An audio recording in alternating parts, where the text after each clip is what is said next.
Good evening and welcome to the Sports Academy at Brookwood Camps. I am not Scott Fiedler. And I'm not Kenny Albert. Who are you? I'm Scott Fiedler. I thought you were Jay. Better looking. True. And I wish I had your voice, Kenny. I might be in this business. Anyway, now to our show.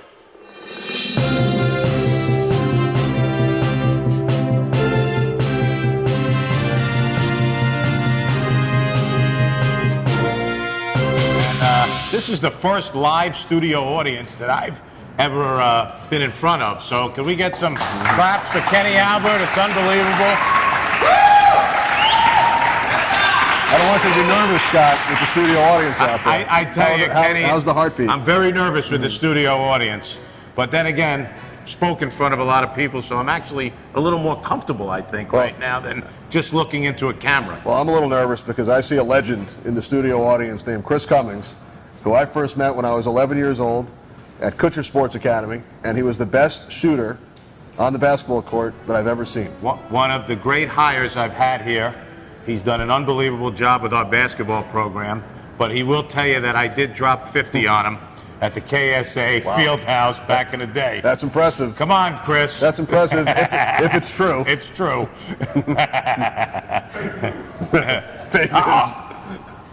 Chris? You won the game. 50 and won the game. That's impressive.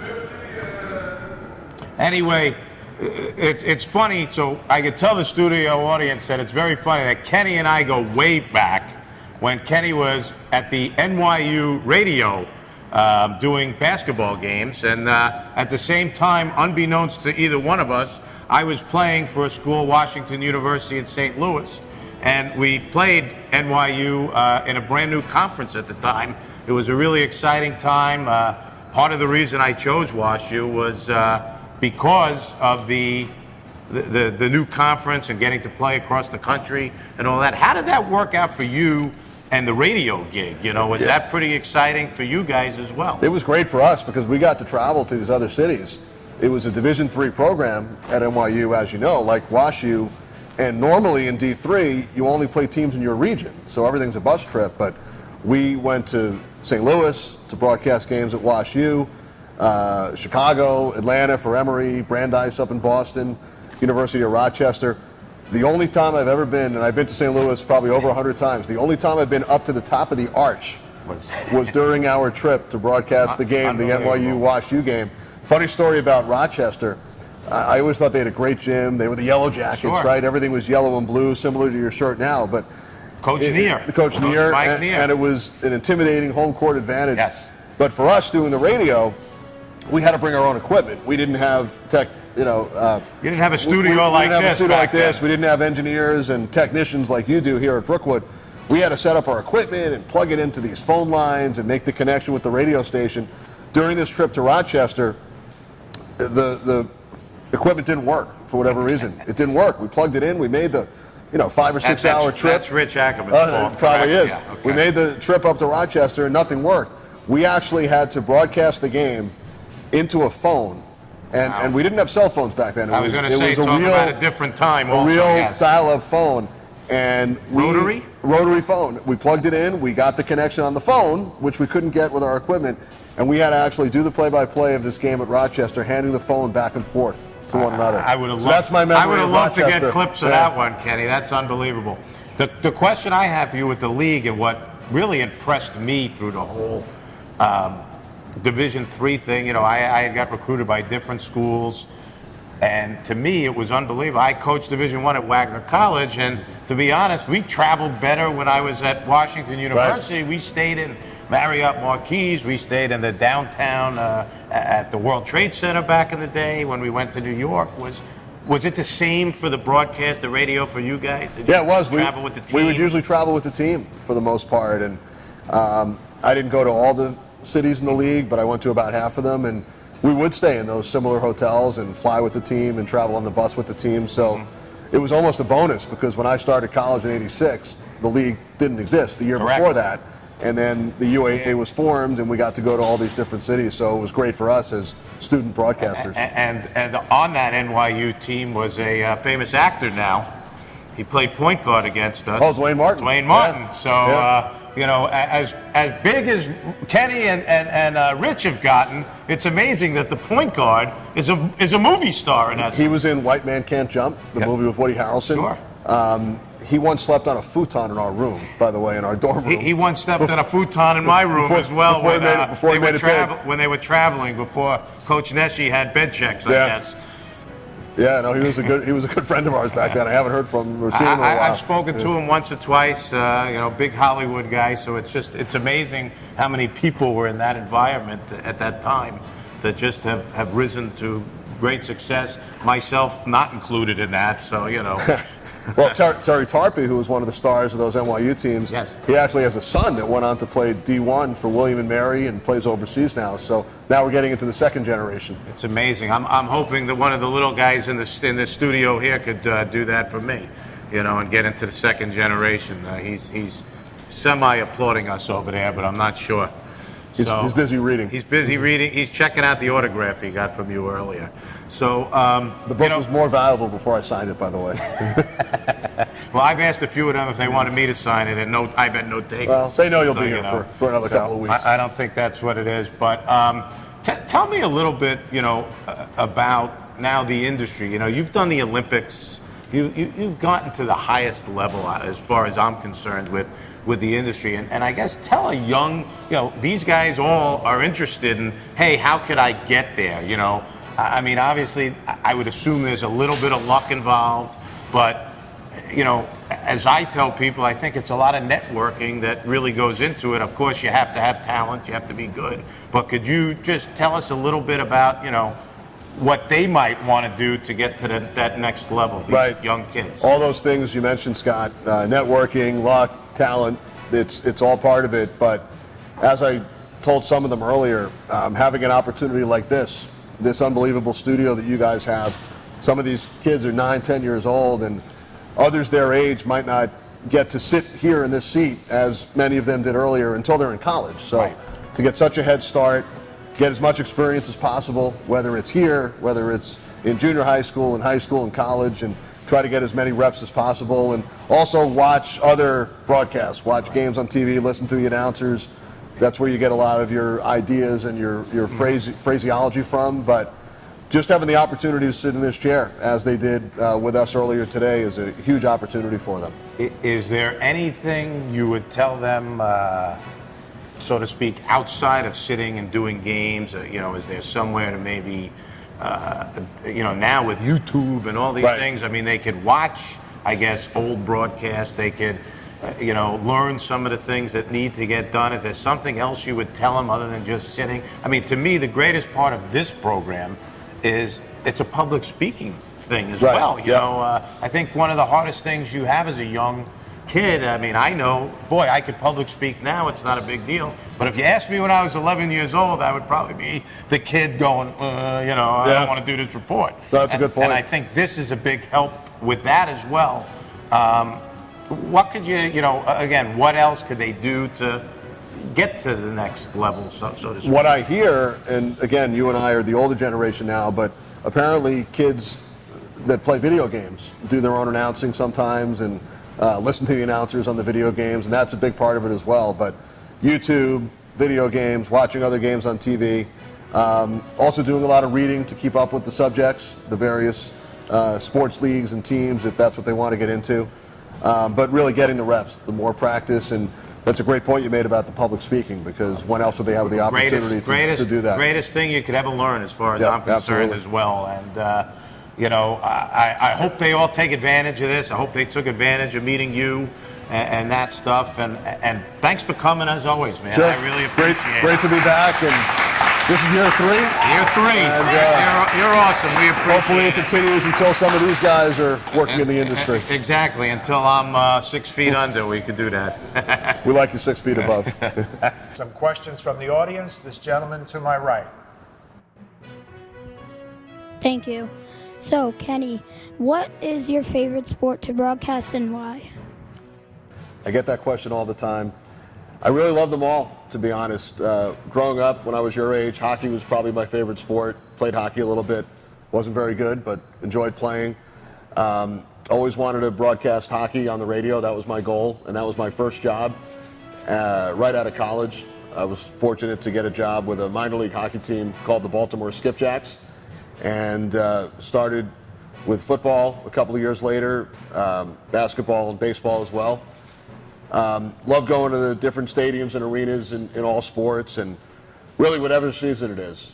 Football, every game's so big. Each team plays only one game a week, and the games are watched by a pretty big audience. Hockey is so exciting, especially in the Stanley Cup playoffs, and really enjoy basketball and baseball as well. I get to work with some great partners, whether Rondé Barber, who's my current partner on football, or Walt Clyde Frazier on Knicks games, Dave Maloney on hockey. I worked with David Cohn and A.J. Przinsky on the Yankees-Cleveland game the other night. So I've also worked with a number of Hall of Famers in the various sports, former coaches and players. So it's a good question. Tough to give you one sport as an answer, but really enjoy doing all of them. Next question. And I have a question. Is it hard to stay calm while broadcasting these exciting events? So we spoke a little bit earlier about some of the emotions during the U.S.-Canada hockey, women's hockey gold medal game, where I definitely felt my heart beating a little faster than usual. You definitely get excited during the exciting moments. You don't want to get out of control. You want to stay calm so you can relay the information to the viewers and the listeners, but you definitely want to get excited during those big moments. You always hope not to have a blowout, and I've been involved in a number of them, even football games that finished 52-7 and 55-10, and those are a little bit more of a challenge because the game is out of hand. But in hockey, in the playoffs, you always want an overtime game. You want a football game that comes right down to the wire. I've worked a number of baseball games this year that were 10-0 after the second inning, 11-0 in the sixth inning. So those, you go to your nose, those are definitely a little bit more of a challenge. So you like the exciting games, but you try not to get out of control. You want to remain calm so that you can present the information to the fans, but you also want to raise your decibel level at those key moments. Next question, please. A question for you. What hockey teams have you broadcasted for? So I started with the Baltimore Skipjacks. They were the minor league affiliate for the Washington Capitals, and our assistant coach at the time was a fellow by the name of Barry Trotz, who you guys might be aware of. He's the new coach of the Islanders, and he was the coach of the Washington Capitals when they just won the Stanley Cup. At the minor league level, to save money, the radio broadcaster oftentimes shares a hotel room during road trips with either the team bus driver or the assistant coach. And in my case, it was the assistant coach. So Barry Trotz and I were actually road roommates for 2 seasons with the Skipjacks. And I was 22, 23 years old at the time. He was 26, 27. So I went from Barry Newberger at NYU to Barry Trotz in Baltimore, and those were some great times. From there, I went on to work for Washington, for the Capitals. I did their TV broadcast for 3 years, mostly home games on cable, on Home Team Sports. And then in 1995, moved to New York and started doing the radio broadcast for the Rangers, which I still do to this day. So those are the 3 teams that I work for. But then with Fox back in the day and with NBC now, I also do a lot of the national broadcasts. So I've broadcasted every team, and I've worked in just about every arena, but the actual teams I work for have been Baltimore, Washington, and the Rangers in hockey. And so over the years, you've been in so many press boxes and venues to broadcast games from. Is there 1 or 2 venues, it could be in any sport, that are just so easy, so much better to operate a game from than others? Like when you get the assignment, you say, well, I can't wait to get there because it's so good to broadcast from that spot. That's one of the first things I always think of, because to me, I'll rate a lot of the stadiums and arenas by the broadcast location. Some of them are really good, and it's a lot easier to see the game. In some places, we're all the way up, especially for hockey. You get used to it, but the players look really small. I've worked 3 or 4 outdoor hockey games, the Winter Classics. The Rangers played in Philadelphia back in 2012. They played 2 games at Yankee Stadium in 2014. And this year, they played one as well at Citi Field against Buffalo in early January. And those are a big challenge because the ice is so far away. The game in Philadelphia, it was at Citizens Bank Park where the Phillies play. And we were up in the baseball press box. and the ice was out by second base. So that was the only time I ever used binoculars during a hockey game, which was tough because you're focused on the puck and the players around the puck, but you might not see something going on elsewhere if the referee is calling a penalty or if there's something happening away from the puck. So I would use the binoculars to identify the players on the ice before the face-off, and then I would have to put them down because you didn't want to miss anything. So those outdoor games are a big challenge. They're fun. At Citi Field this year, it was a little closer because of the way the stadium is configured, but it's still farther away than any other game. In football, you have your Cardinal shirt on. When the Arizona Cardinals used to play at Sun Devil Stadium on the Arizona State campus in Tempe, the broadcast booth was all the way up. The players looked like ants on the field. It was hard to see them, and you get used to it as the game moves along. So basketball, the one great thing about basketball broadcasting is in about 90% of the arenas, you're right on the court, in the front row or the second row. They've moved a lot of the radio guys upstairs, but TV, for the most part, you're still on the court. So the players are right there. You can see right in front of you what's going on. You could hear them talking to each other at times. If the referee makes a call that you're unsure of, you can actually ask him during a timeout. The only challenge is sometimes if you're on the side of the player benches, the coach might stand right in front of you. And it's not like you can tap him on the shoulder and say, "Excuse me, can you move over? I can't see." So that would happen a lot on the road. Jeff Hornacek, the Knicks coach this year, oftentimes would stand right in front of you, so you'd have to kind of look around him. But I'd still rather be down there than upstairs. Sure. Any other questions from our audience for Kenny? Thank you, Kenny. My name is Joey Andrews. As a big baseball fan, what has been your favorite game to announce and your highlights? That's a great question from Joey. As a baseball broadcaster, what have been some of the biggest games that I've been involved in? There are a few that come to mind. One you guys may remember, it was the Jose Bautista bat flip game, the playoff game between Toronto and Texas in 2015. That was a crazy game. It was game 5. The series was tied at 2, deciding game. And the 7th inning, all this crazy stuff happened. It took 43 minutes for that inning, including the Bautista home run, which basically clinched the game in the series for Toronto. That would be up there. I was not doing the play-by-play, but I was the sideline reporter for the 2 Yankees-Red Sox ALCS in 2003 and 2004. And the one funny story that comes out of that, the Aaron Boone game, you guys might have been too young, but Aaron Boone is now the Yankee manager, hit the home run in extra innings to win the game, Game 7 in 2003. I didn't see the home run. I had to go into the winning locker room, the winning clubhouse, to do interviews after the game. So I was down in the corridor, down in the bowels of the old Yankee Stadium with an earpiece, listening to Joe Buck and Tim McCarver, watching on a small black and white monitor with a couple of policemen who were down there working. And we could hear the roar of the crowd. The TV and the audio was in delay, about 5-second delay. We could hear the roar of the crowd when he hit the home run. And then I heard the call and we saw it on the monitor. And then I had to run into the Yankee clubhouse. And I almost got trampled because all these trainers and clubhouse folks that worked in there, they were running out to celebrate on the field with the team as the game ended. I was running in to set up for the interview.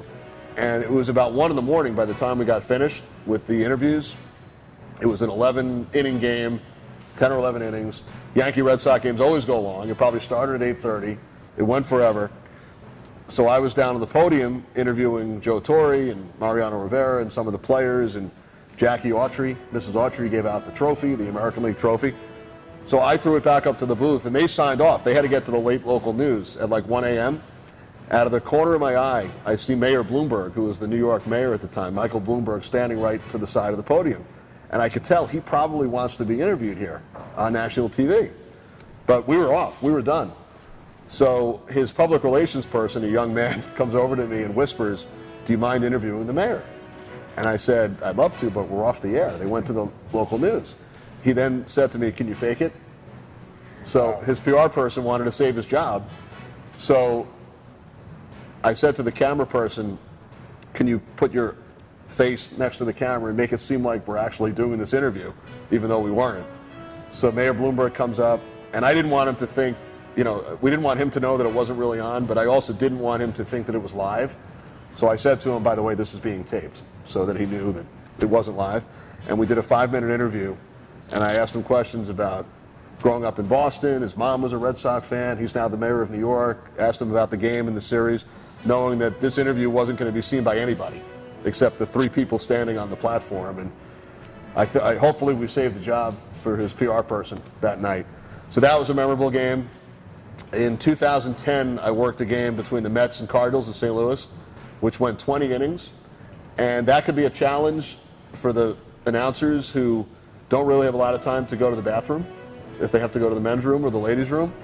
There was one nearby. I never felt the need to go. If I did have to go, I only had a minute and a half during the commercial breaks between innings. So I think that might be one of my claims to fame, 20-inning game, and never went to the bathroom. The Bautista game, though, is up there. The ALCS stories that I just mentioned, for sure. Those would be atop the baseball list. I think in football, a couple of plays that stand out, not necessarily the whole game, but I mentioned Michael Vick early in his career. He had a 45-yard touchdown run in overtime against Minnesota. You guys may have seen the highlights where he zigzagged all over the field and scored, ran right up the tunnel, won the game for his team. Also, before most of you were born, Terrell Owens, if you've ever seen the video of him scoring a touchdown and then going out to the Cowboys star at the center of the field and celebrating on their star, worked that game as well. Victor Cruz, 99-yard touchdown for the Giants against the Jets, which helped propel them into the playoffs in 2011. Worked that one, and a number of playoff games as well. In hockey, it would have to be the 5 Stanley Cup finals that I've worked on radio, including the last 3 years. The women's Olympic hockey gold medal game this year. So there's not one specific game, but a bunch of them in each sport that I think back on. Sure.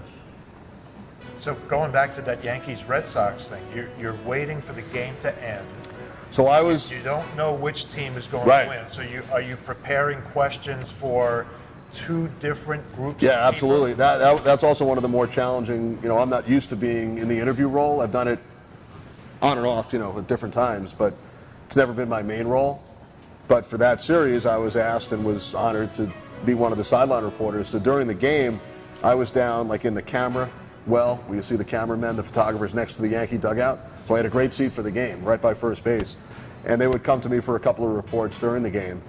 But then around the 8th or 9th inning, I had to be prepared to go into the winning clubhouse. So I had to go down into the corridor in the 9th inning and wait and listen and watch. And you had to be prepared for both sides. And I did it again the next year. And that was when Boston came back and won the last 4 games, beat the Yankees in 7. And I was in the Red Sox clubhouse, and Larry Lucchino, their president, had made the comment. He had called the Yankees the evil empire. So I think my first question to him was, well, it wasn't really a question, it was a statement. You conquered the evil empire.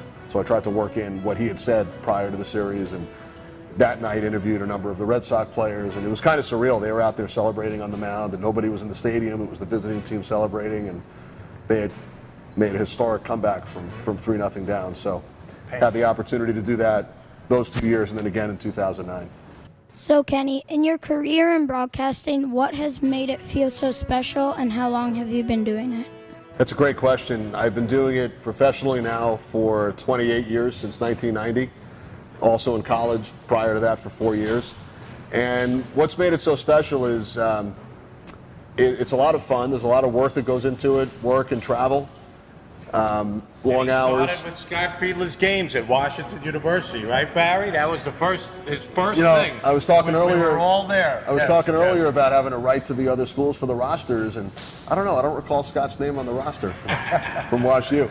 But even though it's a lot of travel and a lot of hours, it never really feels like work. It's fun work. I get to go to sporting events and talk about them and watch sporting events on TV and go through these books that I have on the table in front of me. I always have to remind myself that there are thousands and thousands of people that would love to be doing this that don't get the opportunity. So I think the one word I would describe is fun. That's the word I would use to describe my job. Good night from the Sports Academy at Brookwood Camps. I'm not Barry Newberger, Neither am I.